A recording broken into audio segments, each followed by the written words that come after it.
Welcome to another episode of the Blue Crew, a New York Rangers podcast on the Believe Podcast Network. I'm your host, Jonny Lazarus, joined by my good friend and co-host, Cody Frankel. We've got an awesome episode today and a great interview with Alan Hahn, the New York Knicks studio host for MSG Networks. Talked a lot about hockey with him, talked a little Knicks, talked a little Yankees, a little Jets, kind of everything in New York sports. A lot going on right now in New York sports. But before we go any further, Cody, what's going on, man? I know it's a big day for you, Aaron Rodgers. Huge day. It's not confirmed yet, though, but like all the Jets players are tweeting it. And yeah, no, it's not like official. I mean, so it's the same thing as the Patrick Kane trade. Yes, it's done, and they're like, it's not confirmed. They're all waiting on either Schefter or Rap Sheet to tweet. That's like, in football, that's what confirms it. But no, it's huge. It makes them instant contenders, which is wild. And now New York sports has so many superstars, which is insane.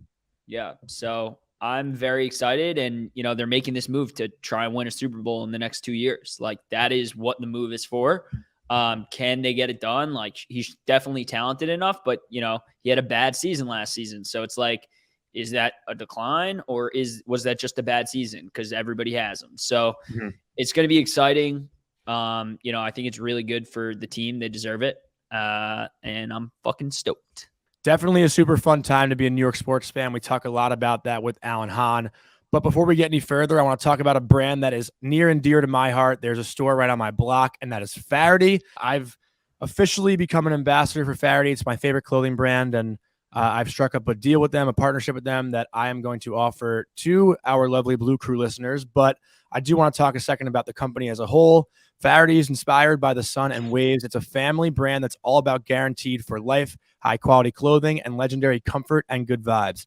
It was founded by twin brothers, Alex and Mike, their mom, Ninny, and Kerry, Alex's wife. Faraday grew out of their longtime love of the surf and mountains, road trips, and beach bonfires. You all know the feeling. They're passionate about craftsmanship and sustainability, and their clothes get even better with age. Every piece is designed to be a lifetime favorite, and if anything happens along the way, they'll replace or fix your clothes for life no matter what.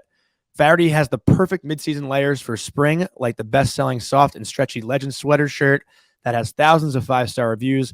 I'm actually wearing the Stretch Terry 5-pocket shirt right now. It's probably my favorite shirt that I own, actually, if we're being honest.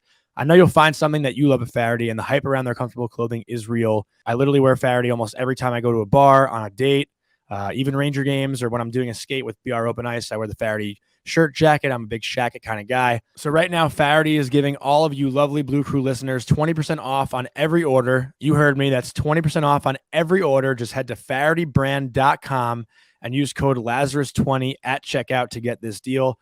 That's code Lazarus20 at Faraday, FAHERTY brand.com for 20% off. And get this Stretch Terry 5-pocket shirt to match me because I love it, and I think it looks pretty good on me. Cody? I think it looks good on you too, but I would really appreciate it if you never say the word shacket ever again.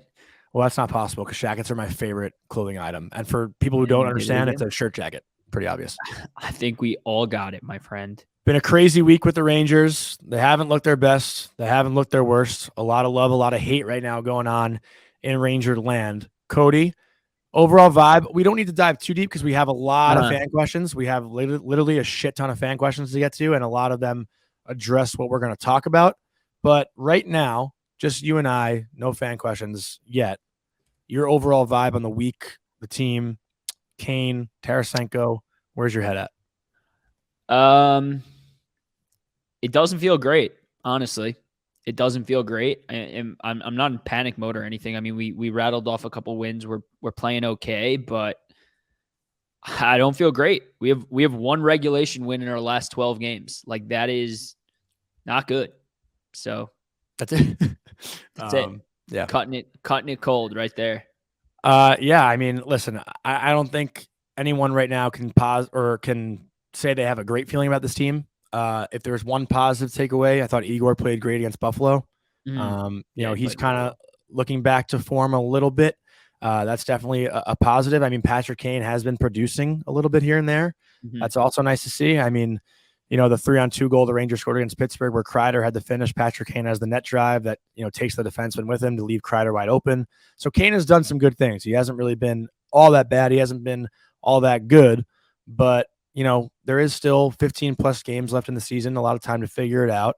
And this week is going to be a huge week with back-to-back games at home against the Penguins. And those games are always super fun. So I don't think it's the time to really stress or really worry. But, these couple games this week will be a huge telltale sign of where this team is fully at, in somewhat of a 3-game series against the Penguins. With that being said, I guess, do you want to dive into fan questions? Let's do it. All right, so our first one is from our boy MY Rocky 93. Having doubts GG can right the ship before playoffs. Are you guys worried? I think it's a very valid question. Proud of you, Rocky.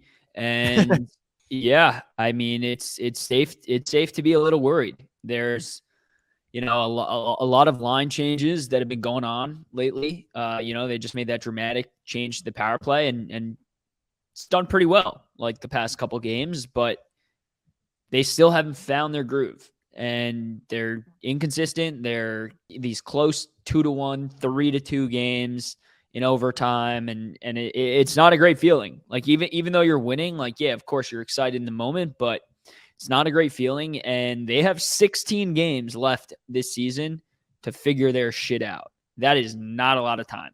That's 3 weeks. So I'm a little worried in the sense of, I mean, they just need to figure, like, I don't know what else I can say other than they need to get chemistry and they need to get it now. The vibe needs to be figured out with like 7 or 8 games left. I give another little window here to have some growing pains and some room to figure things out. I mean, but the schedule is not going to be very easy. There's 2 games against the Penguins this week. There's 2 games against the Hurricanes next week. You got the Devils again. You got the Panthers, the Leafs. There's a lot of good teams coming up. So a lot of teams to definitely measure yourself against. And, we said last week the game against Boston was a huge measuring stick, but, still no Ryan Lindgren. He's a huge piece that's missing. Once he's back, I think it'll be a little more tame or put together. So until then, once we have that full roster, it's obviously a little hard to tell. But as far as Gerard Gallant goes, we kind of know what to expect from him at this point, right? Like, I don't think he's going to make so many crazy changes that spark this team. The line changes will probably continue, but if there's any X's and O's, that's probably not going to happen. But I do think the guys love playing for him, and hopefully they figure it out. That's really it's all hypothetical, right? It's hopefully they figure it out, because I don't think anything crazy is changing. Maybe the leadership steps up, or the team gets a little more physical, or what. I don't know, but having Lindgren back is definitely a huge step in the right direction, I would say. Agreed. And one other thing I'll say is Patrick Kane seems to have found his groove. So he's looked really good. Next question from Bam Daniels, a good one as well. Bring back one of Zuccarello, Buchnevich, Shea, Pionk, or JT Miller to the current lineup. Who is it? Okay, first of all, I don't even know why Shea and Pionk are in that. I guess just because they're defenders, but pass on those 2 guys. We don't need them. Here's the thing, right? I would love Buchnevich, I would love Zuccarello, and I would love JT Miller, but I don't know where the hell you're playing any one of those guys. Who are you taking out out of the top 9 to throw one of those guys in? I mean, if we're doing a hypothetical, well, it definitely is a hypothetical. We're not doing it. Yeah, that's true. To me, the answer is probably Buchnevich. I think he just found his stride the year we were about to trade him, and then we did trade him, and then he broke out. So he would be the one guy for me. I think, give me as many Russians on this team as possible. So I actually am going to disagree with you here. That's fine. For me, it's Brady Shea. I think he's a smooth skating, good breakout, puck moving defenseman that I think we could really use instead of like a Ben Harper, or a Nico Mikkola. Not that those guys have been horrendous, but they haven't been standouts, I guess. I just think Brady Shea is another strong guy on the left side. And you're not getting the Brady Shea that played here. You're getting the Brady Shea now, who's had a pretty good career with the Hurricanes. He's all right. He's not like, listen, he's not going to be a top pair defenseman, but I think he's another solid guy that can break the puck out and at least use his legs to skate. I actually watched him last night. I was at the Devils Canes game. I thought he played pretty decent, but yeah, I would take Brady Shea probably out of that group, just because I also don't know where the forwards fit, like you said. Our next one from Sorkin Matthew. Would you at least consider, in air quotes, scratching Artemi Panarin for 1 game only? What would the point of that be? Yeah, I agree. I don't think there's any point to doing that. Like, Yeah. Panarin's not a guy you need to like fire up. Like, you know what you're going to get from him. Yeah. You don't need to send a message to Panarin. Like, for example, in the Penguins game, he knows he fucked up.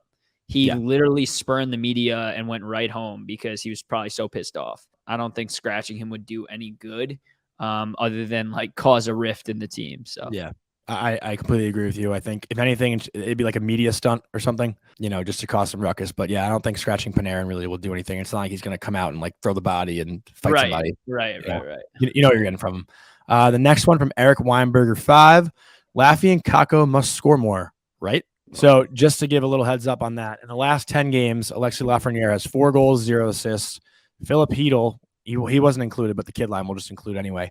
Philip Hedl, 0 goals, 2 assists in his last 10 after having that really hot streak. 0 goals. Kakko, 0 goals. And Kaapo Kakko, 1 goal, 2 assists in his last 10 games. So the kid's been quiet. Hedl's, I guess he's afraid to get that 20th goal. He has 19, I think. Kid's been quiet. That's for sure. They have been quiet. Right now, Hedl has 37 points, Kakko 32, and Loff 32 as well. Loff and Kakko are literally on pace for 40 points, and Hedl's like 43 or 44, I think.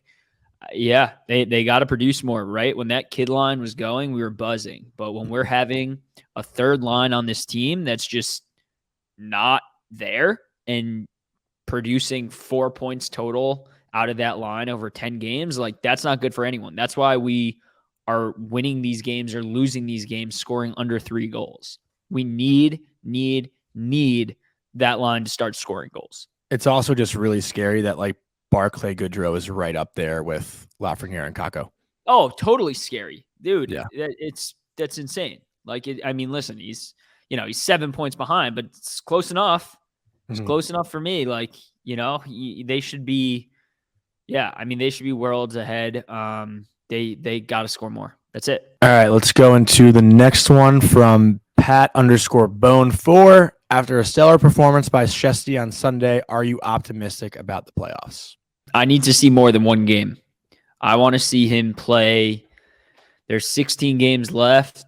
Let's say he gets 12 of those starts. I want to see him have 8 good starts, like really, really stellar starts. There, of course, will be a couple that are maybe shaky, a couple that are okay, but I want to see 75% of those starts be rock solid. And then I'll feel good. I think it's really important for him to find this consistency over the next couple games.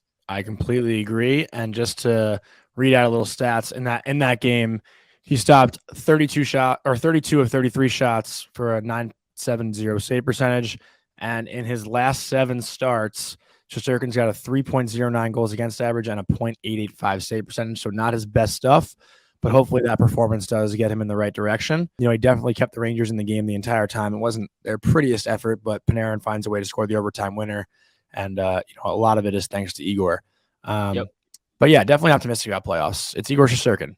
You got to trust him at all times, right? Like even in those games against Pittsburgh where he wasn't great in that series, like he still found a way to help win the series. So, let's go to the next one from Marky Ben. Forecheck looks awful. What does GG need to do to get more offensive zone pressure? You could take that one, hockey guy. Yeah, I think it's just the way the team plays. Like, this is something that we harped on before the deadline. This isn't a scary, in-your-face type of team. The guys that are really heavy on the forecheck are not in the top 6. Like, Mika and Trocheck are pretty solid on the forecheck, I'd say. But as far as Kreider and Tarasenko's actually thrown his body around a bit. He's really not that bad on the forecheck. But, Kane and Panarin, you're not going to get much from. At 5-on-5, at least, the 3-on-3 or 4-on-4, Kane and Panarin are a little better, I'd say, at the forecheck. But they're not aggressive hockey players. It's just not who they are. Kaapo Kakko, Hedl, and Lafreniere, they get a lot of their success because they're so strong on the forecheck. Especially Lafreniere, honestly. He's been really impressive, I think, on the forecheck in his young career. You don't really see number 1 overall players with that sort of aggressiveness on the forecheck. But listen, it's not something that GG can really control. It's just the way these guys play. And that's the concern that we had. They're a super skilled, a little too cute, talented kind of team, and they're not the in-your-face team that the Boston Bruins are. They're not Brad Marchand. They're not Patrice Bergeron, who, create a lot of scoring chances off of their forecheck. That's just not what this team is. Sorry, my roommate just walked in. Shut the fuck up, bro. Yeah, and now I lost my train of thought. I was fucking on a good rant there. But yeah, what do you think? I lost my train of thought too. I'm sorry. No, I'm kidding. I think you're right. I think you're right. This isn't a heavy forecheck team, and when they look for, change of pace kind of plays, they literally look to the captain, right? They look to Truba to set those big hits, lay someone out. Trocheck had an awesome hit on Malkin the first time. We got to talk about that. Yeah, the second time, obviously, Malkin got him back, and then the third time we got away with that penalty, and then obviously it led to the goal. But players look for that, right? They look for when they can sneak in a jab when the refs aren't looking, and he got away with it, and it set the tone of the game, saved us, got us a point, and whatever, we walked away with a point. But yeah, I think you're pretty spot on. Trocheck was a fucking animal in that game. Yeah, he played. I think that was his best game that he's played, or one of them. He's had some really good showings, though. He's had some good showings. But let's go into the next one. This is actually, so this is a very controversial question coming here. Jamie Tatis, how do you feel about players refusing to talk to media after losses like the one in Pittsburgh? Yeah, I mean, I understand the media's take from it, right? They need to report. They want to report when we're losing games. They want to ask the hard-hitting questions, the tough questions. They want players' answers and the coaches' answers in those situations. I think it's important because it kind of builds character, right? It shows character, charisma, adversity, whatever. But at the same time, if I'm a player and I'm losing, a nail biter, the last fucking thing I want to do after it is get asked how bad we sucked. You know what I mean? So I totally see both sides of the spectrum there. I do think from like a media standpoint and a content standpoint and, stuff like that, like, yeah, it's important that they learn to kind of hold it in a little bit and speak with guys after the game. So I think, to your point, I think seeing it from both sides, like, listen, everyone has a bad day at work and you don't want to talk to anyone. When you're a professional athlete, part of the gig is talking to the media. These people have a job to do as well. And it's okay. Listen, if you do it once in a blue moon, I don't think it's a problem, but it's happened a lot of times this year where players just don't seem to be available after the game. And a lot of that has been goaltenders. Like, I know it's a lot of Igor Shesterkin and Yaroslav Halak.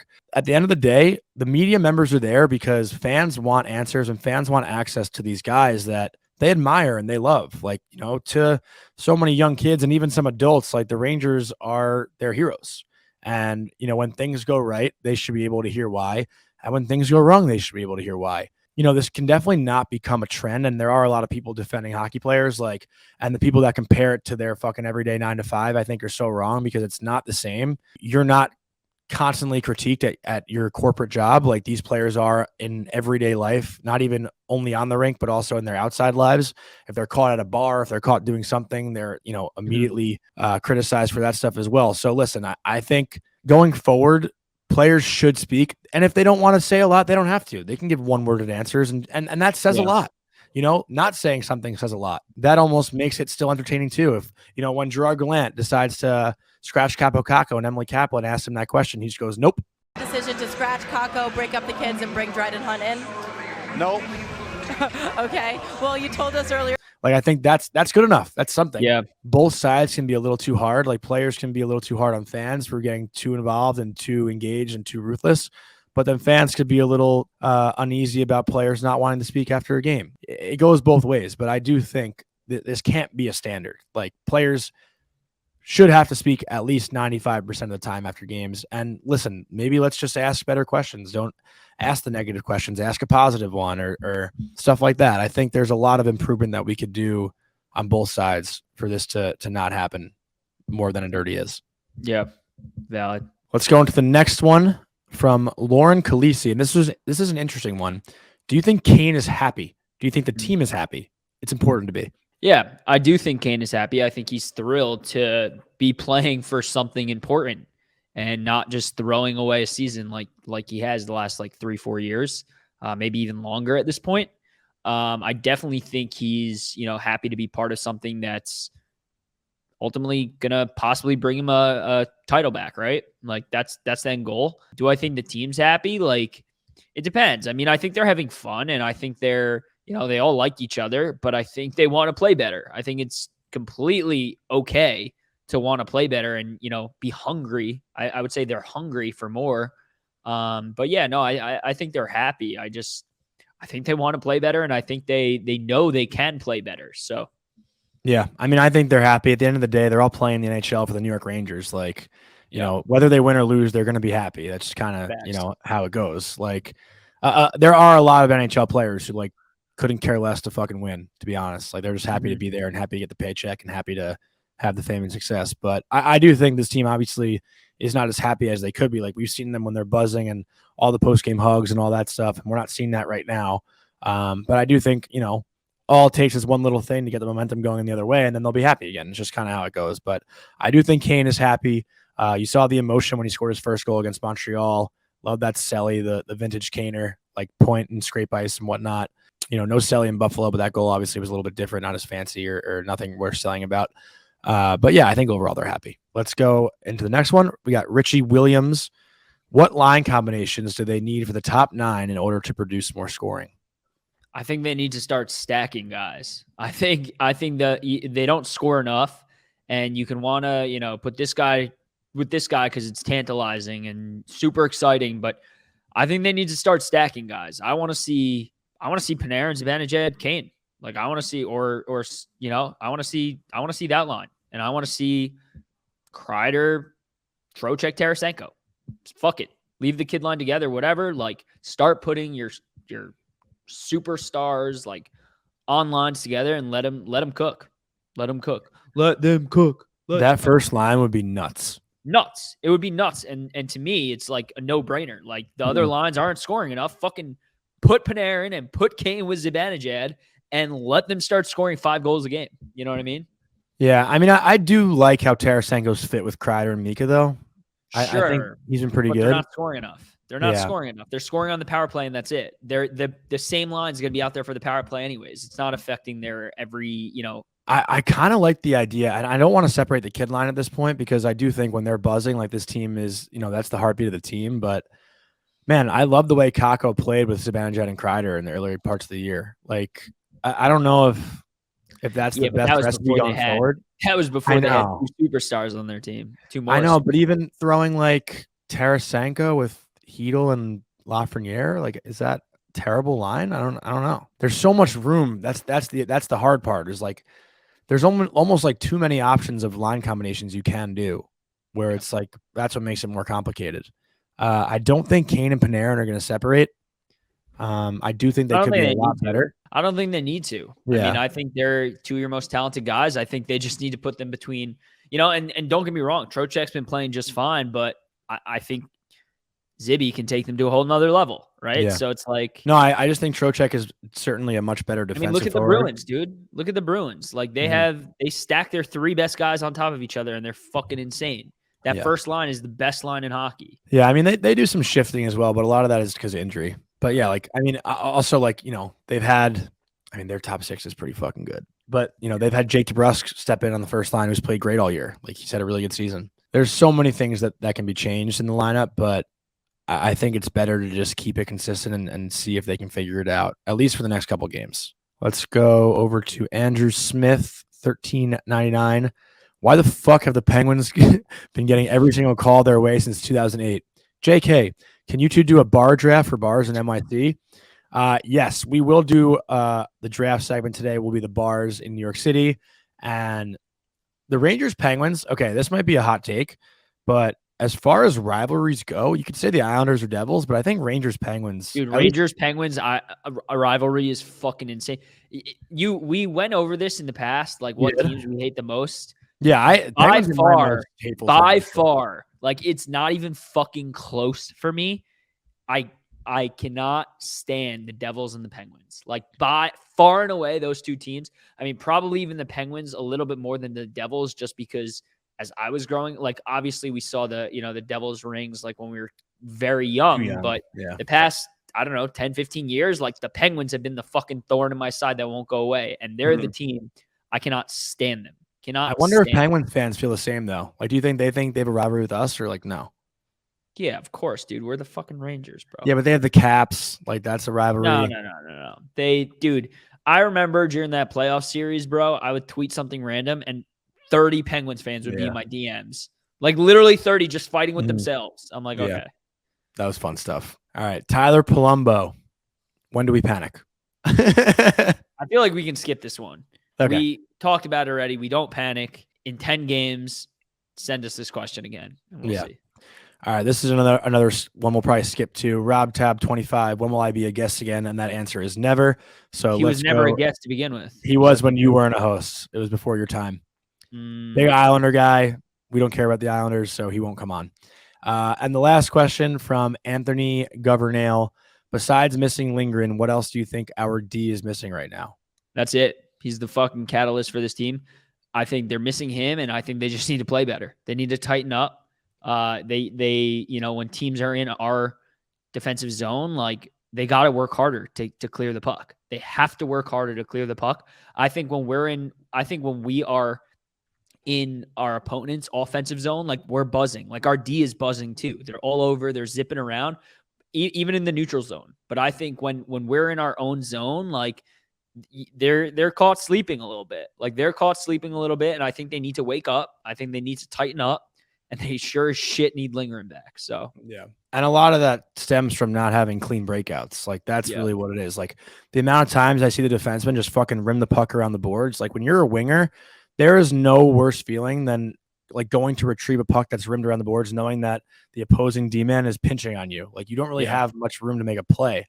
And, aside from like Fox and Keandre, like all the defensemen just fucking rim the puck around the boards. I don't know what the breakout play is. But they got to figure out the clean breakouts because that's what leads to offense and that's what leads to not being unorganized in your own end. So like, I think that's the issue right now is, missing Lindgren with Fox. Fox, I think, feels a little more safe to make a play when he has Lindgren out there because he knows Lindgren does have his back. Like, I mean, listen, let's be honest. Adams turned the puck over in his own end a lot. The first goal against Montreal, 35 seconds in, Fox doesn't get the puck out and Montreal capitalizes. I think they just got to have cleaner breakouts. That's obviously easier said than done, but if you don't have anything, you got to go high glass and out. You can't just rim the fucking puck around the boards and trap your wingers in their own zone. Like it's something that you just learn early on in hockey, but a lot of teams are different on their forecheck and a lot of teams are more aggressive and some teams are a little more passive. Like, the passive team's much easier to break the puck out against and the aggressive team is much harder. Like we saw them struggle against Boston because Boston's a super aggressive team. But, I think that's it for fan questions. Anything else before we go into the interview with Alan Hahn? No, I just, quickly wanted to talk about one of our sponsors, Allbirds. Allbirds, shoes, clothes, socks. I guess socks are technically part of your clothes. Are amazing. I was up in the Catskills this past weekend at, in a cabin in the woods, and it was cold as hell there. We were in the middle of a snowstorm. 6 to 8 inches, and I was wearing my Allbirds winter socks, and I have no idea what I would have done without them because my toes would have froze. They were honestly lifesavers. Allbirds is, they have everything you need in terms of your clothes. They're so comfortable. Their wool runners are their classic shoes, and they're amazing. I would highly, highly recommend. I can't even count how many pairs of wool runners I have from Allbirds. They are just unbelievably comfortable, and you walk around in nature and just rock Allbirds. That's all I got to say. But you can use our code now and get a free pair of socks with any $99 or more purchase. So that's equivalent to about one pair of wool runners. Wool runners, I think, are $99. So grab a pair and grab some of those winter socks. They're amazing. Our code is Blue Crew -socks. That's all caps. Blue Crew -socks. And you'll get a free pair of socks with any $99 purchase. You won't regret it. Trust me. And with that, let's send it over to our guest, Alan Hahn. This week on the Blue Crew, we are very honored to welcome on a guy that I've loved watching my entire life, but related to the New York Knicks. As everyone knows, I'm a big Knicks fan, but some of you might not know he's also a huge hockey fan. You know him from ESPN Radio and MSG Networks. Welcome to the show, Alan Hahn. Alan, what's going on, dude? Boys, good to be here. I kind of feel weird calling you dude because you're somewhat of a superior to me, but I'm just going to rock with it. Dude, I can go with it. It makes me feel like younger. So, right. Whatever works. Sounds good, bro. Bro's crossing the line. Yeah, bro's crossing the Yeah, line. I don't want to feel like I'm 14. So, Uh-huh. like dude at least feels a little more 20s, 30s-ish, but For whatever sure. you want to do. But let's go right into it because, I grew up, I'm a huge Knicks fan. Been watching the Knicks since the Marbury days, or probably even before that, like Clarence Witherspoon, I think is the first name I even knew. But, I think most people right now associate you with the Knicks and with the NBA and with basketball, but you got your start in your career covering the Islanders. Can you talk about just, how you came up in hockey and how it led you to getting into the NBA and the Knicks? Well, I'll take it all the way back, right? Because like my first love was hockey. I mean, the first team I ever rooted for was the Yankees and that's in the late 70s, and for good reason. They were really good. I was the black sheep of the family. My parents were Met fans, so naturally I became a Yankees fan. My parents are diehard. My mother's still a diehard Rangers fan. My sister, all of them. I mean, they just blue shirts forever. And I saw them lose in '79. I saw the Islanders lose in '79 to the Rangers.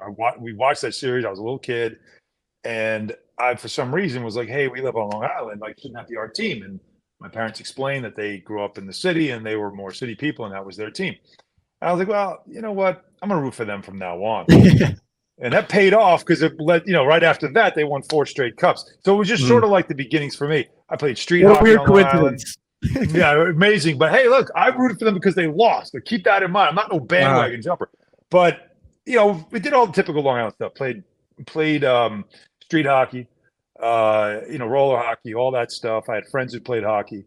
And so it was always in me. Like I always loved the sport. But once I grew about 6'6", my dad's like, "Yeah, we're gonna have you play basketball." And I always joked with my dad that when Eric Lindros was drafted #1 overall at 6'6", I was like, "You owe me like $1 million, Dad." Like, yeah, you picked the wrong sport because 6'6" isn't really big in the sport I'm playing, but in that sport, it's pretty big. Anyway, so I got into sports writing after college, and I was a part-timer kind of toiling around at Newsday, just doing like, high school stuff and just trying to make my way.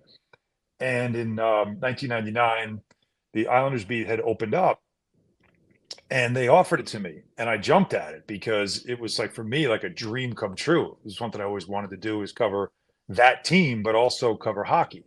So that's really where it started. It was just an opportunity that, the team wasn't very good. The franchise felt like it was going to move at any moment. So no one really wanted the beat because they felt like, this might last a year and the team moves and now I don't have a job. Right. But I took it as a first chance opportunity to do a pro beat, be full-time. And so I took it, and, that year was quite a year with the ownership change and everything else that went on, and Charles Wong came in. And so it's funny, that year I covered all 3 teams in the area. So the Islanders throughout that season, now it's 99, 2000. So then the 2000 season, what happened at the end of that season with the Rangers? They fired everybody and, brought in Glenn Sather. So, that was a big story that they sent me to cover. And I ended up covering when the Rangers made all those major changes at the top, including bringing in a guy like Glenn Sather. And then and John Tortorella was the interim head coach that took over for us that season. So, I covered the end of that year. And then when the season ended, they sent me to cover the Devils in the playoffs. And the Devils only just ran on to win the Stanley Cup. And so that was such an amazing first-year experience for me. And then it led to I covered that sport all the way up until the lockout year. We lost the whole season. I covered the lockout. And I covered the draft after that, which was really bizarre, but it also included Sidney Crosby. And then it was, at that point, I really enjoyed doing it. And then the paper offered me the Knicks beat. And truth be told, I didn't want to take it. At that time, I said, no, I want to do this. I love what I'm doing. I love hockey. I love being involved in this sport. And they didn't give me a choice. It's no, you have to take this beat. The Nick beat was another dream beat of mine, but at that time in my life, it just didn't feel right. My father just passed away. I just didn't want that kind of change in my life. But they made me do it. And I'll tell you what, it was the best thing that ever happened to me because, so many things had opened up since then. But without the foundation of covering hockey and the experience I had doing it, I wouldn't have been able to cover the Knicks and then go on to do the things I've been able to do since then. So it's still very important to me. It's still very big in our family's life. My son plays. My youngest daughter's playing now. She does as well. So it's a sport that has been near and dear since I'm a little kid, and it remains there. Who's better? So I was just gonna say that, and I Who's also better? had a couple. Yeah. Your son or your daughter? Well, I'll tell you what, my daughter's a beast. I mean, she's 7 years old, but she's a monster. She's a goal scorer. My son's a defenseman. Okay. So, you know how it is. Like the goal scorers are fun to watch. The defenseman, you're just like like as a parent, you're just like constantly cringing. So, I have more fun watching my daughter play. I guess is probably the best way to put it. But my son's pretty good. He's a pretty good player. So are you raising them as Islanders fans or Rangers or what? Well, my son became an Islanders fan. He's a diehard Islanders fan too. He's nuts. I took him to practice as a toddler because the team practiced at Syosset at Iceworks, and I lived not far from there. And so, my wife was a teacher, and so when he's little, instead of putting him in daycare, I would take him with me. Practice, back then didn't take a long time, and it was. I would just bring him with me and just tell him, just stay over there and be quiet. And of course, Peter Laviolette's the head coach. I'm trying to ask questions, and it overcomes my son, and he's like saying things like, "Shh, quiet." So when the locker room would open, this is how cool those guys were. DiPietro was on that team. Osgood and Snow were goalies as well. The Sean Bates on was a cool one. Yeah. Yeah, Batesy was there, and Mark Parrish, one of my favorite people in the world. Adrian Aucoin. Just a really good group. Michael Pekka. Yashin used to rub my son's head for good luck. He would always do that to him. So when you're around that, like for him, it just everything was Islanders. It meant the world to him. The goalies used to put their goalie pads like in a square, put him in the middle like it's a little playpen, give him a frozen puck, to mess with. And they're like, yeah, go interview people. We got him. So what he's growing up around with those wise asses. So it was, but anyway, so that's what really made him an Islanders fan. But, as far as anyone else in the family, my wife grew up a Rangers fan, and my daughter is just kind of choosing as she goes right now because she's 7. And so for her, it's just whatever's on TV right now. But she hates the Bruins. She does hate the Bruins. Okay. I like that. That's good I like to know. that. So I want to, follow up on a question here. New York sports right now, I would say they're in really good shape, right? You have 2 perennial contenders in the Yankees and the Mets. You have the Rangers, Devils, and Isles all looking like playoff teams. The Giants obviously made the playoffs, Jets riding the ship. And then you have the Knicks, who are obviously coming off that 9-game heater and playing pretty well. Would you say New York sports are back? Or do you need a title to kind of say that? The title is the critical piece here, right? Like you do eventually need to end this drought that has now been almost 12 years, right? So that has to stop. But the fact that you have what we have right now, where I'm just looking at this calendar year, you'll likely get all 3 hockey teams. You're going to get both basketball teams. Both baseball teams, Mets and Yankees, are expected to be the top in each of their leagues, right? The 2 of the better teams in the entire sport. They should be in the playoffs. The Jets have a chance to get Aaron Rodgers. I mean, who the hell knows, right? But if they get him, obviously all bets are off. The Giants just made the playoffs. They brought back, they've re-signed Daniel Jones, Saquon Barkley. They have a coach who we know knows what he's doing. So I don't think we've ever had a year where every single team in this market has made the playoffs in the same calendar year. I don't think that's ever happened. So that would be a start. But it's a lot better than it was, than it's been over the years where pretty much everybody stinks and maybe 1 or 2 teams are decent, but we're always let down because there's still no championship at the end of the rainbow. That still has to happen because it's been a very long time since we have 2 of everything in 3 hockey teams and we can't win a championship in 10 years.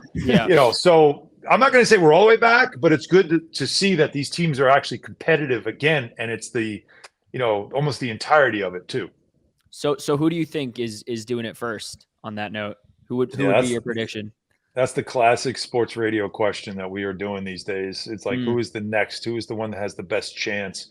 And when the Patrick Kane trade happened, after getting Tarasenko, having the goalie that can get you there, having already, the players that were already on that team that got you a conference final, you had to feel I felt like the Rangers were that team. I don't know what these last couple of games, the way they've looked over this last stretch here, where they look tired. The defense obviously is a lot thinner, but they just seem to be loaded up Bruins are so damn good, though. Is anybody really going to beat them? It's gonna be But tough. I want to put the Rangers at the top of the list, but I'll say Mets, Yankees, then Rangers, only because of the presence of the Bruins that concerns me about the ability to get through them. And if they even did get through them, you'll be exhausted by the time you get to the Stanley Cup final. And the Mets and Yankees are just built to win. One of them has a great chance to do it this year as well, or sooner rather than later You as could well. say the Yankees. I'm a huge Yankee fan too. Don't worry. Oh, no. I'm saying I actually would rather put the pressure on the Mets than anything. But I would also, if the Aaron Rodgers things happen, I would put the Jets right there in the top 4. Yeah, I would mean, put them there all too. bets are off if they get Rodgers. I mean, Oh, you'll yeah. only have him for a year or two, but all bets are off. So Yeah, I'll take 2 years of Aaron Rodgers instead of 50 years of not winning ever. fair. Yeah.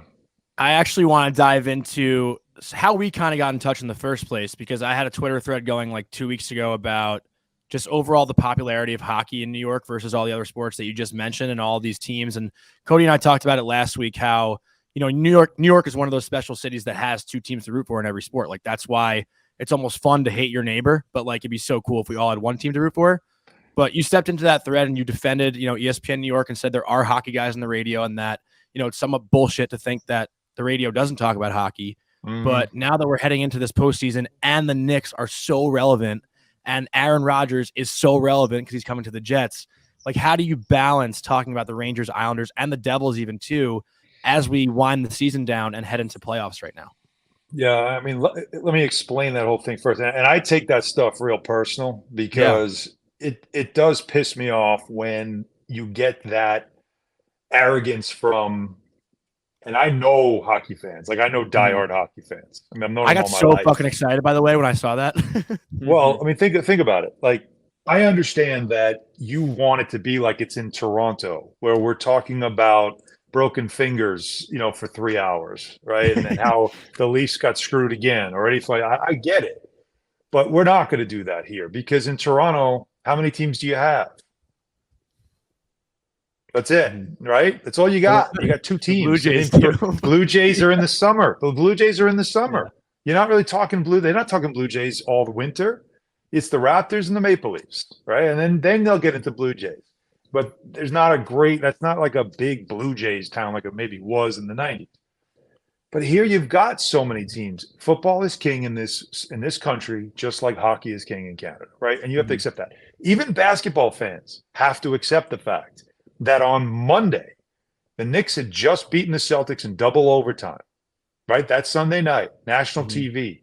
An average of 2 million people watched that game nationally on ESPN. And in New York, beating Boston, it's like we needed a cigarette after a game like that, right? Like, that's how good you felt. And yet, Monday morning, it was Derek Carr was now off the table going, and you have to understand that while we love basketball and it matters, that story is a big story because it's football and there's a larger percentage of the population listening that are football fans. So then when you bring in the equation of, well, you know, how do you also balance the hockey conversation? I always say this, sports talk radio is like music radio, right? It's like pop radio. You play the hits. What do people want to hear? And you play it and you keep playing those songs because it's a different listener every hour. And so I'm not going to get to the 5th song, which might be a really good hockey story. And if I get to it, I'm not going to repeat it because it's just what the demand is. Now, that's just from the business aspect. But when you say, oh, you can't talk that sport, that's why you don't talk it.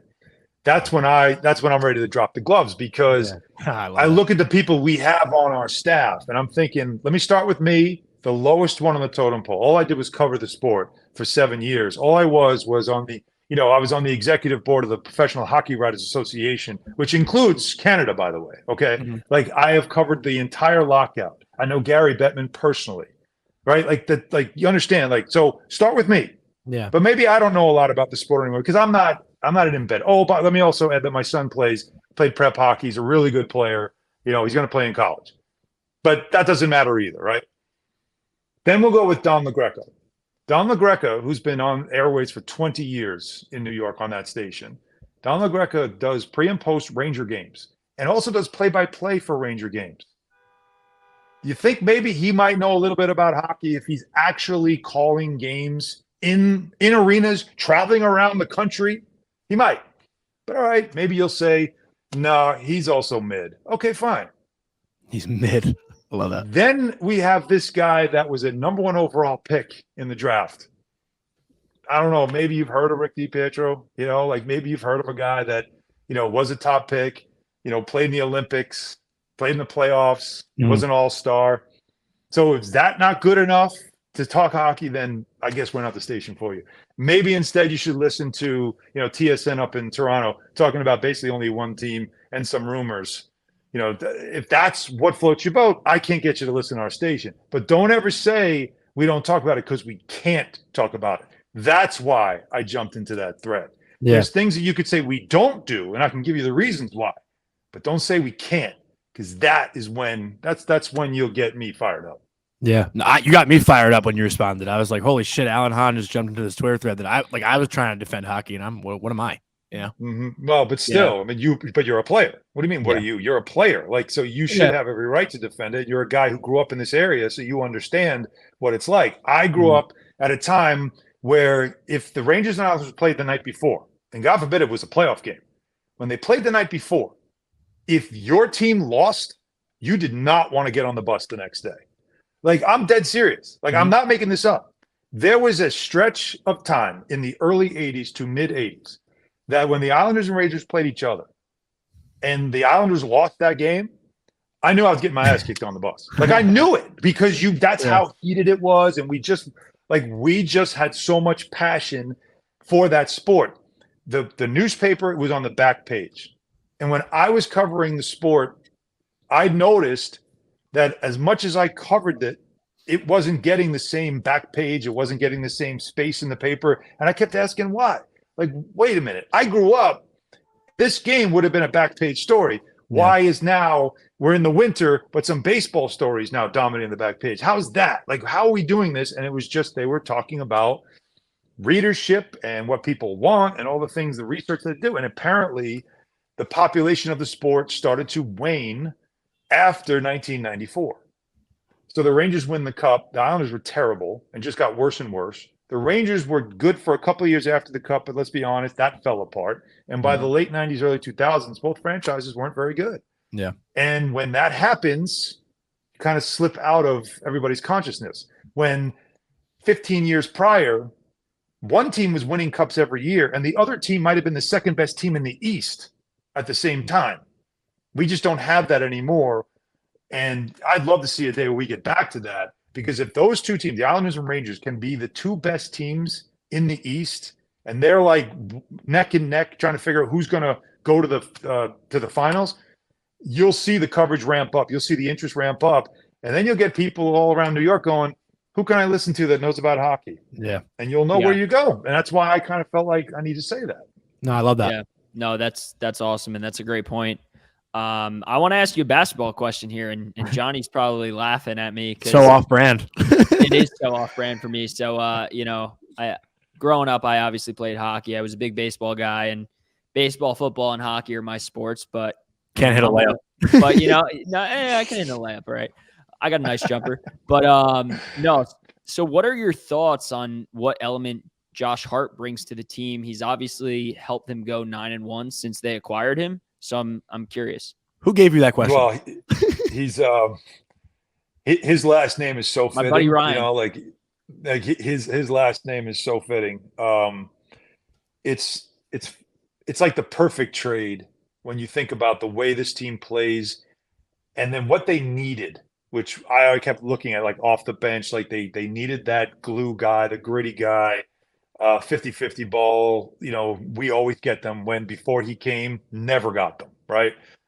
Rebounding, which is a big part of what the coach, Tom Thibodeau, is all about. Toughness, understanding where he is. Some people think that we overdo that in New York. Well, it's like, oh, you New Yorkers think playing there is just different than playing anywhere else. And I'm like, yeah, it is. And until you experience it, you don't realize it. And when you come here and you have an understanding of it, well, you hit the ground running because you already know what it's about. Like after the game last night, so they lose to the Hornets, the 9-game winning streak ends, And it was, you could see it. That double overtime win in Boston took a lot out of them. It's 50 minutes, 55 minutes. Emmanuel quickly played.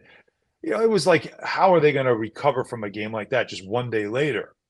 And you could see it. They were flat, just didn't have the energy. And the Hornets aren't a very good team, but the Knicks didn't have enough in the tank. And so they had a chance to win, couldn't close the game, lose the game. Now it's not a 10-game winning streak, some disappointment. And so we all look and we saw fatigue, right? Like we all saw, yeah, they look tired. Okay, so you give them one. You tell them, all right, you can see it's a schedule loss. Josh Hart didn't want to hear it. He had a great line. And he said, there are people that woke up at 6 a.m. this morning and worked a full shift, 12 hours, and then maybe came to watch this game. That's tired. That's fatigue. Us, we're just playing a game. We can't use that as an excuse. And it's like, it sounds so simple, but it just tells you he gets it, right? Mm-hmm. So he's a great fit for the right coach at the right time on the right team. And that's what's made his impact and what's made him so special. It's not like he's coming in averaging 40 a game. It's just his fit. It couldn't have been more perfect with this group. And it's really helped complete the rotation that they use game in and game out. He's been awesome. I mean, they were undefeated since he joined before last night, right? Yeah. Right. Yeah. Yes, Johnny, that was the point of the question. Okay. I know that was, I just knew that wasn't from you, but wow. Just piggybacking off of that a bit. We talked about the excitement in New York sports, but right now, and listen, I'm not a baseball guy, so I understand from an outside perspective how good Aaron Judge might be and how good Pete Alonso might be, and who's the closer? Edwin Diaz. I think I got that right. Mm-hmm. Is that right? Yes, you did very good. Mm-hmm. Since Lundqvist, you kind of think about a king in New York sports, and right now we're seeing Randall, Brunson, Kane, Panarin, Fox, Aaron Barzal, Judge, Horvat, Judge. I know I'm getting into that. I said it's the first one I said. He should have been the first name you dropped. Alonzo and Saquon Barkley, Daniel Jones, and if Rodgers comes, like who right now in New York is the king of New York sports? Like I honestly don't know. Oh no, come on, it's Aaron Judge. It's Aaron Judge, dude. It's Aaron Judge is easily, he's easily the most famous athlete right now. Well, look, you could argue. All right, we'll cut that. That Kevin Durant. You're going to edit this out? Yeah. Kevin Durant before the trade lie. was a pretty popular guy, Kevin Durant, but he's not here anymore. But Aaron, I mean, we just hit 62 home runs. Yeah. He's easily the guy. Now, if Aaron Rodgers is traded to the Jets, Aaron Judge won't even be the most famous Aaron in New York. So I mean, Rodgers would be the biggest star of any of the teams. No doubt. I thought there might have been an argument for Kane, but no. Here's the thing, man. I've been to a lot of Ranger games in my life, and I've never been to a Ranger game where the entire arena erupted so much than when Aaron Judge, like, there was a cameo on the on the screen and everything. Like dude, he just shapes this city right now. There are a lot of others. I mean, New York has a ton of star power right now. Mm-hmm. I mean, they really do, but I think to me that's a no-brainer. But yeah, if Aaron Rodgers comes here, then we got something to talk about. Yeah, I mean, again, it should be like that in New York, right? It should be stars, right? Mm-hmm. That's what it's always been. It's a big city, big market. It's Broadway. Every team should have stars, and that's usually when things are buzzing. Like when you got stars. And that's why I love with the Rangers. The Rangers are loading up. You win with stars. That's what you do, and you take a shot with some of them and see if you can roll the dice in 1 year and make some magic happen. That's why, I was all for it when the rumors started. And you could tell that Kane he kind of wanted a bite of the apple. Like he wanted the experience of it. He's played in a big market. He's done the original six thing. Chicago, 3 cups. That town loves its hockey. He's a big star in that town. But as you can, again, ask Mark Messier, it just hits a little different. It's a little different in this town. So Kane wanted a bite of the apple. I love that one. That was a good one. Yeah. That Mark Messier. That Messier story. Have you ever heard that Messier story? When the Oilers were the young Oilers back in way back when they first came into the NHL. And again, Messier's a little kid. He actually had hair. Gretzky is like a 12-year-old. They came in for their first road trip to play the Rangers.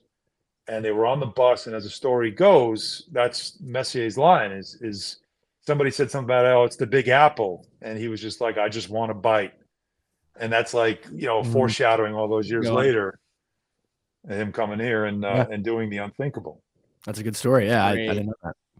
All right, John, you want to do one more each? Yeah, that's cool with me. Alan, that cool with you? Yeah, whatever. Cool. All right, I'll go first. Speaking of stars, so I'm a big TV guy. I know you've been part of 4, but I got to know, what was the experience like winning an Emmy, and who I guess was the coolest person? Were you ever starstruck? The Emmy thing is being part of like it's the closest thing to team sports, you can experience.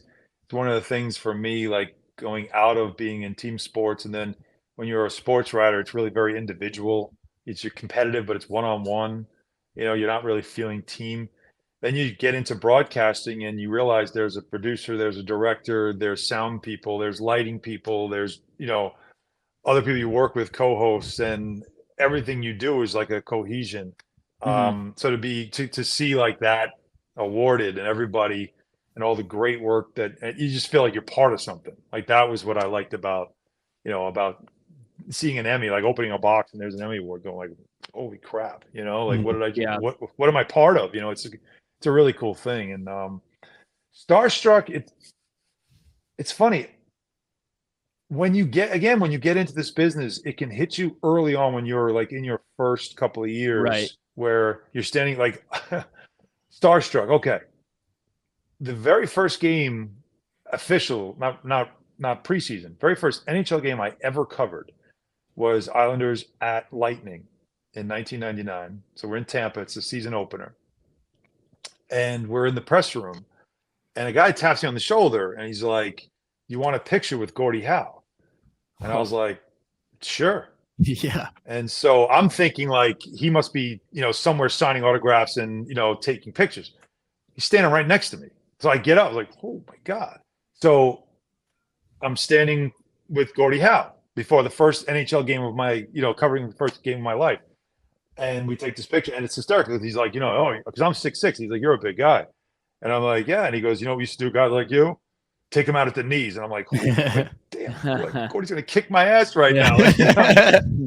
But he was fun. He was fun. So he signed my game notes, which I've saved. Obviously, that's one awesome. thing I made sure to do is I saved. I never got the photo. The guy took the picture. Now it's not the days of you have a cell phone. This is 1999 now, guys. Yeah. I mean, this is Snapchat. Exactly. It's just this camera. And I never got the photo. So it's like, you want a picture with him? Yeah. How am I getting this thing now? How are you? So I never got the picture, and I wish I did. But I do have the autographed game notes. I told him it's my first game. He wrote "good luck." Like, it was pretty cool. Wrote it out and all that stuff. And awesome. That's when you're just kind of mesmerized, right? It was that. And then I think later that year, I forget which arena I was in, but I was getting on an elevator to go up to the press box, and the doors were going to close, and suddenly they stopped and opened up, and in comes Scotty Bowman. And he just me and him in an elevator, like he's holding a pizza, which is actually funny. But it was like, I'm like, wow, and then there's, little by little, it's those things that, really, really struck me. Basketball, it never really hit me, because when you play it, you just kind of like, these are people that are in your world. Like you don't really think that way. And then, stars and celebrities and stuff like that come along the way, that you just realize, like, one day, like, holy crap, I'm texting with Ben Stiller about the Knicks. That's or sick. That's a good one. It's 2 a.m. and Chuck D is texting me, asking me, "Hey, jump on a call. I got a question. I just watched the game and I don't know what." And like, I'm talking to Chuck D, like, like, your life is like, this doesn't make sense. But that's different. But the Gordie Howe one was that introduction to, okay, you're not covering like, local high school stuff anymore. You're around some real people, and it's a cool memory. No, that's awesome. That's awesome. I always say this is my last one, but I have two now because you sparked another one in my brain. Here we go.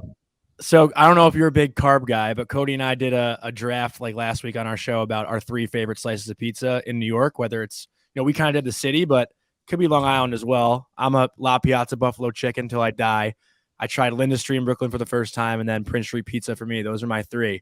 Wow. What are your favorite 3 pizza spots in New York? One of them closed during the pandemic, and it's heartbreaking. There was one right by the Garden No, it was right by. It was like this hole in the wall kind of place. I don't know what kind of crack they were putting into the crust. Whatever it was unbelievable. And we would get it, and we'd all agree. We're like, it's like a hole in the wall. I forgot what it was called even because it didn't matter what it was called. I knew where to go. I would walk in. The guy, it was like the soup Nazi guy from Seinfeld. Like he wouldn't smile. You would order something and he would just toss it to you. You had to give him like you paid him. If you asked for extra napkins, he would almost be like, belligerent. It was that kind of a place. But I don't know what opium they were putting, like sprinkling over it, but every bite you took was just like, this is incredible. It was so good. La Crosta, which is uptown, and they had a garlic crust that with their just like a regular slice, which was again out of this world. It was really good. And then the Long Island, Little Vincent's. I mean, I felt like that would be cliche if I Kind said of basic, yeah. You know what I mean? Like I don't want to be cliche. I didn't want to be cliche, but yeah, I mean, Little Vincent's, you can never go wrong with that one. But I'll tell you what, there was a time when Pizza Bar first opened. It's in Woodbury. Their margarita was, off the charts. I would get it all the time, Love So, pizza. Yeah, I'm a big pizza guy. I'll okay. So remember Roses under the garden? That used to be the spot. That's the 4:14 a.m. drunk pizza before you go back to Long Island after a night in the city when you're 18 or 19. Exactly. R.I.P. But my last one, out of the 4 teams right now, Rangers, Islanders, Knicks, Devils that are playing, contending for the playoffs, which team out of the 4 do you think exceeds expectation and which do you think disappoints the most? Wow, great question. Thank you. Exceeds, well, I was saying because exceeds expectations. I guess the expectations right now are a little different, but because the expectations, let's see, the Devils' expectations, right? They are arguably, they are the best team. They've been all year, but they're so young. Is your expectations for them to make a run? I think it's similar to the Rangers last year. I look at the Devils like let me see what they do in a playoff series. I don't know because they don't know. The game changes and matchup. The way the playoff matchups are is just your first rounds could be a killer. So it's going to be against us. Imagine that, right? Yeah. Imagine that. So I would probably say the team that exceeds expectations. Like I think the Knicks at this point right now, I would say the Knicks. Because the original expectations for them was going to be a 7-10 play-in and maybe you get into a playoff series. Now the argument is, can they win a playoff round? Can they get home court advantage? All that stuff is right now is very much on the table. So with that in mind, I think I see them as a team that could exceed expectations. The Rangers, once you make a trade for Tarasenko and Kane, expectations are you got to get to the finals, right? Yeah. I think that has to be your expectation. So to exceed it would be to raise the cup. I don't know. The Nets are because of what they've done. Them. Yeah, it's like what after what they've done, it's like what is expectations? Expectations are maybe get a sellout for one of your playoff games. And the Islanders, to me, if they exceed expectations, it's probably them winning a playoff round. They've been so good for the last couple of years, and they had that fallback last year, and then this year's been just still kind of like a weird stage that they're in. So I don't know how to describe what they are, but I know that 2 years ago, my expectations were win a Stanley Cup, and that is not the expectations anymore, unfortunately. Yeah. Well, Alan, we want to thank you so much for doing this. And this was awesome, man. It was really cool getting to talk to you. Yeah, my pleasure. It was good to catch up with you guys. We really want to thank Alan Hahn once again. Such a fun guy to talk to. It's been a great time to be a Knicks fan, great time to be a Rangers fan, great time to be a New York sports fan.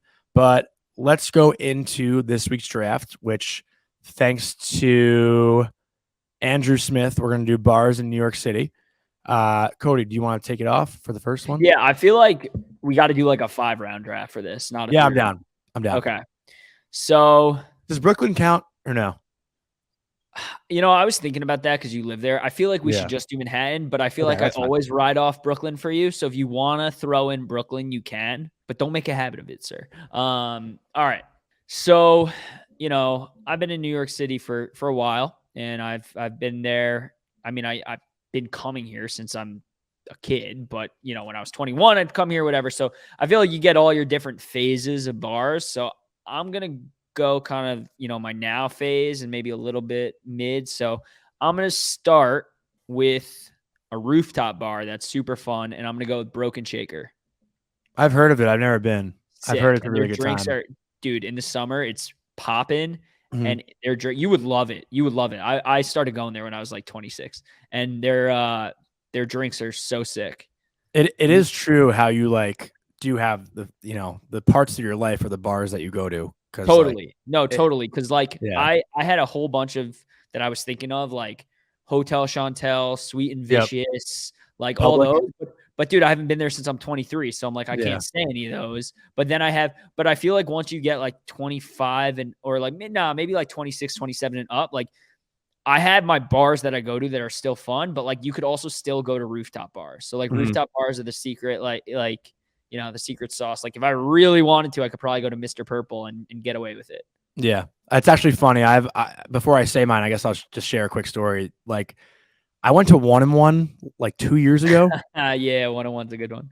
But I had never been there. So I didn't Dude. know, because I didn't live in New York till I was 24, 25. Remember the night I went out with you at Sweetie or whatever?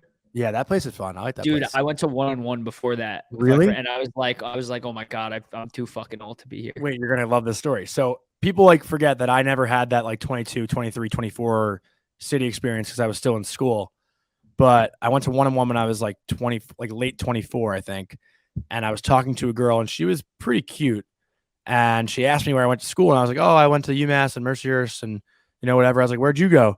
And she goes, I'm going to Duke in the fall. I was like, you're in fucking high school? Get out of here. Like I was hitting on her. I didn't know. Oh my God. Yeah. It was pretty wild, but I thought people would like that story. But I'll go with you know, your vibe right now that you said a bar you go to right now, right? Like that's kind of where we're at right now. Yep. And I've been going to Brass Monkey a lot. That's been a spot Dude, that I've been going to. It's so funny you say that. It is Mhm. so funny you say that because I kid you not, and I don't want to make you feel like an asshole, but when I was like 22 to 24, that was my go-to bar. Like that was my go-to bar, dude. Like when I was Is it a younger scene? Yeah, bro. It's Really? definitely like, I mean, you can get away with it at 26, but like I feel like you're at your peak. Like second you turn 27, bro, you got to figure some shit out. Can't go there anymore? No, but dude, I used to love that bar. It would be like you would go to the Standard, grab a drink there outside, and then you'd hit up Brass Monkey, and that would be your night. Or do you know the place Park? No. Dude, go to Park, man. It's like Brass Monkey, except it's way bigger, and it's right in that area too. It's way bigger, and like there's like trees inside and shit. It's really cool. I used to go there all the time. That was like my go-to when I was, you know, single before I was married. But my problem is I don't know where anything is. I go to these bars, but like I'm always going when I'm drunk, bro. So I don't remember like where the place is.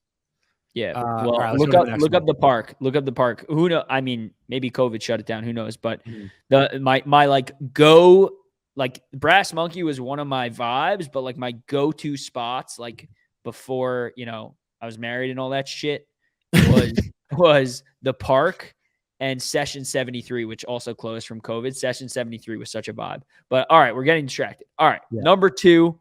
This is a classic. I feel like I can go now. I could go 5 years ago. I'm going with Red Lion. Yeah, that's a classic. I'm last time I was there, it just gave me bad taste though. It's so crowded in there. It's so crowded. My friend's brother is like their like staple band there. So we used to always like go. Yeah. It's a great spot. Yeah. Yeah. But it's so hard to move in there. Yeah. I'll go with that same vibe. And I am guilty of going to this place probably 4 months ago. And there was one summer I went every single Friday, and that's LPR. That's a staple. Never been to LPR. What? You've been to LPR? No. Oh my God. You would maybe I have, but I was drunk. I don't know. Oh my God. LPR is like, as far as like being 20 to 24 goes in New York, like that is an automatic. You want a fun night, you go to LPR. Every Friday night, they have a live 90s band. Dude, like, that was like us with Bowery Electric. Yeah. Like, oh my God. LPR is my favorite place ever. I literally went every Friday for one summer, like 2018. Like that summer, I was going every weekend. It's my probably like my all-time favorite New York City place, but I'm too old to go now. Okay. I like it. I like it. Mhm. Speaking of Bowery Electric for my third round, I'm going to go with 310 Bowery. That's a classic, always a fun Mhm. time. Another one you can go like early to mid 20s to late 20s, and it's a good time. Yeah, it's going. I like that place. I've only been like twice, but I've had a good time both times I went there. It's hard to get in. I was wearing shorts in the summer and they wouldn't let me in. Mm. I was kind of pissed. I'll go with one that I feel like you would like. One that I go to now. I haven't been a bunch, but every time I go there, it's fun. That's Somewhere Nowhere. Oh, dude, I've been Yeah. I've been there plenty of times. Somewhere Yeah, it's a Nowhere is a great good spot. time. Yeah, Mhm. Somewhere Nowhere is a good time. Please don't tell. All those kind of vibes are a good time. All right. I was gonna okay. I'm gonna the last 2 rounds. I'm gonna go by my humble abode now. So I'll do Upper East Side. Mhm. I'm not gonna do Stumble In, even though Stumble In's a classic. I'm gonna go with the Penrose because it's super fun. Oh, you would love it there. These are bars I probably just never heard of. Yeah. I mean, you haven't heard of the Penrose? Hmm. Oh, dude, the Penrose is a classic. It's a great brunch spot too. And it's super fun bar. Drinks are great. Really good time. Like good date night. Yeah, so I'm gonna go with the Penrose for round 4. I'm trying to think if I should go like with one now or one younger. Do one now. Do one now. Let them know where they can stalk you. Yeah. Outside of Sweden. Sweetie's a good one. In the East Village. I've had a lot of fun there. I'll say Sweetie. That's like it's Okay. honestly though, it's like Sweetie's like that sweaty frat basement kind of vibe. Yeah. Don't recommend going there if you have a girlfriend or boyfriend. Mm-hmm. But if you're single, great spot. Okay. For my last one, I'm gonna go with an interesting one here, and this place is super, super, super fun. Definitely a different vibe than like the classic night out bar, but it's a piano bar, and it turns into like super fun, like singing, like it's awesome. It's called Brandy's. Every Friday and Saturday, when I tell you it is like you can't get in after 9:30, you can't get in. There's 100 people. It's a hole in the wall. The entire bar has to be like 300 square feet. It's crazy. They'll pack like 100 people in there. It's a super fun time, and they literally play classics until like 3 a.m. And they have like different musicians that sing, play piano and shit. It's super, super fun and a great spot to get loaded. All right. I'll take your word for that one.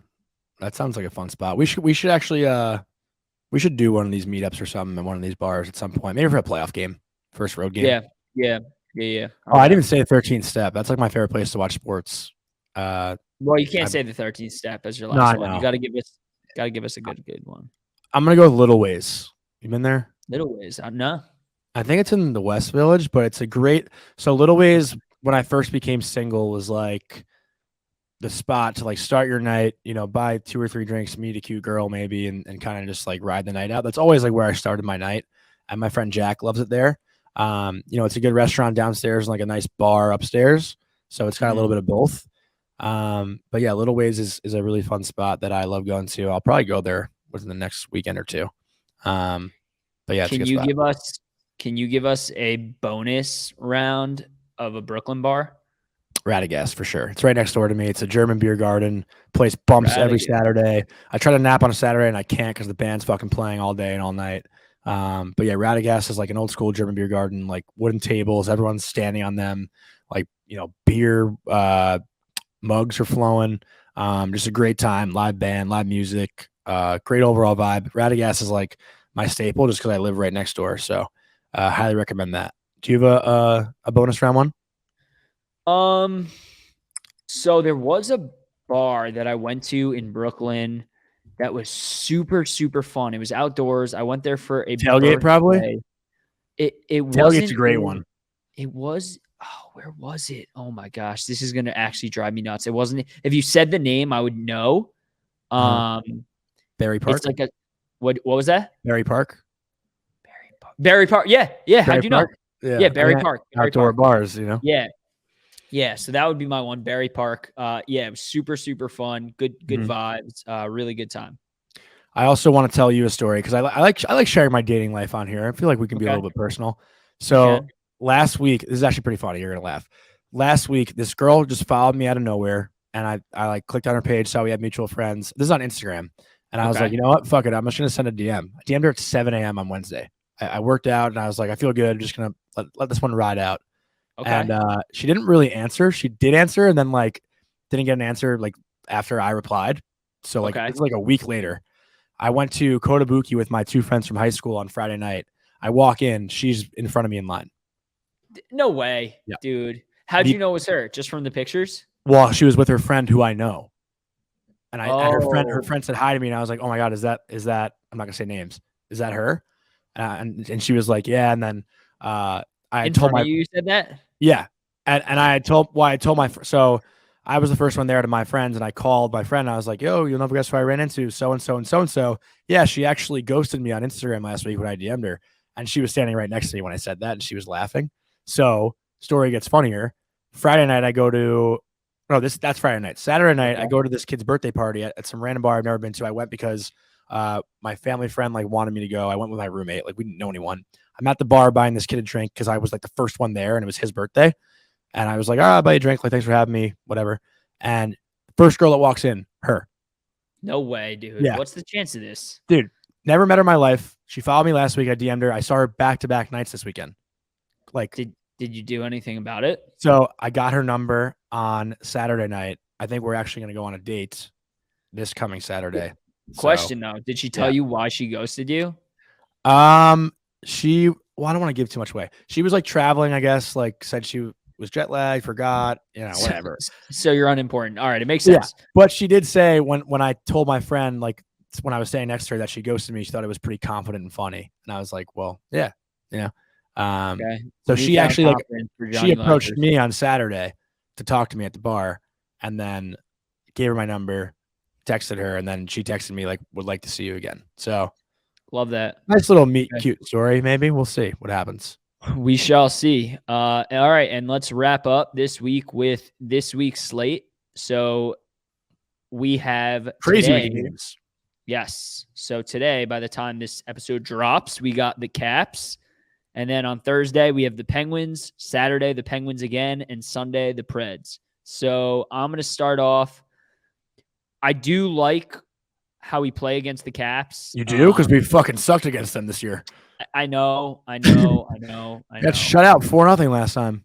Well, didn't we play? Oh no, that was 2 games ago. And then they smoked us in Washington.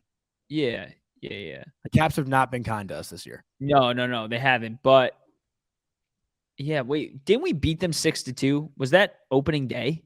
No. This year we played the Caps twice. We lost 6-3 last time in DC that Saturday afternoon game, and then we lost 4-0. Oh my God, I'm literally getting them confused with Tampa. Okay, yes, yeah, okay, yeah. No, I don't like how we play. I like how we play against the Caps. They just fucking smoke us every time. They haven't seen our 2 secret weapons. 3. Sorry, Tyler Mott. I can't forget you. And I think we should be getting Lindgren back. So I feel kind of good about this game. I'm going to say 4-1 Rangers. It's bold. It is bold, but I like it. The Caps have also been, not the best hockey team as of late. They've won like 3 of their last 5, but this team is very all over the place. But I don't think I don't think the Rangers are going to come out and like dominate. What's your prediction? I see it being like a 3-2. I think a low scoring game. Right now, I'm just not confident in the Rangers offense that they're going to score 4 goals. Okay.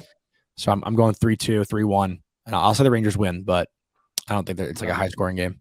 I mean, that wasn't too different from your prediction, but no shit. Yeah. All right. Whatever. So anyways, Thursday we got the Pens. This is hard to predict because it's like a back-to-back at home. Yeah. Not a back-to-back, but one day in between. I'm going to say we get our revenge here. I think it's going to be another nail biter. And I think this is going to be a 4-3 game, and I like the Rangers in OT this time for us to get the dub. Mm-hmm. I feel like one is going to be the total opposite of the other. Like I feel like this one's going to be a little more high scoring, and the second one's going to be a little more low scoring. So just because you're going the opposite.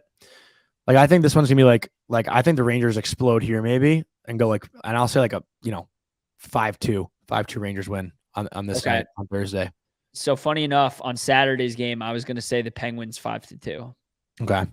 Yeah, I think Saturday is the opposite. I think Saturday is like a 1-0, 2-1, 2-0, like super close game. The Penguins will win. Okay. Okay. So far we're 2-1. We have all the It's so same. funny how we do this with like no fucking idea. No insight. All right. Well, they do say the NFL is scripted, so surprise, so is the NHL. But okay. Just kidding. So Sunday we have the Preds. This one's gonna be interesting because I feel like the Preds always play us incredibly tight. Like, And they're pushing for the playoffs still. 1-0 game, 2-1 game, 3-2 game. I do think this is going to be kind of a close game. I like our odds because we're home for this whole stretch. So I'm going to say the Rangers have a good week. I'm going to say we beat the Preds I'm going to go 3-1. I'm going to go 3-1 Rangers win. So they finish the week 3-1 and kind of get back on track here a little bit heading into Tuesday against the Canes. I think it's going to be a stinker. I think what? I think it's one of those games where the Rangers like play down to their level and Nashville wins like 4-0 or 4-1. I think the Rangers I think they completely shit the bed in this game, especially after having 2 emotional games against the Penguins. I think this is going to be a huge letdown. And like Jonny said earlier, he has zero insight. He's an idiot. He's been called an idiot many, many times. So well, Nashville's been good. They're 5 points out of the playoffs right now. So like every game for them really matters. Not that it doesn't matter for the Rangers. I know, not that it doesn't matter for the Rangers, but I think Nashville's just going to be the more desperate team, and the Rangers, when you're playing the Penguins back to back, it's hard to get up for those kind of games in against Nashville. So I think I would not go to the game Sunday if I was a Ranger fan. Okay, that's fair. I think that's gonna wrap it up for this week. And now to Jonny, send it away. No, we gotta let you send it away, but we're gonna have another episode obviously this coming week, and it's gonna be a very different kind of guest, a professional athlete, not one that you might be thinking, but a professional athlete, a huge Islanders fan. So it'll be a little fun to chirp him and whatnot because he talks a lot of shit to me on Twitter. So that'll be fun. But Cody, you send it off. LFGR, baby.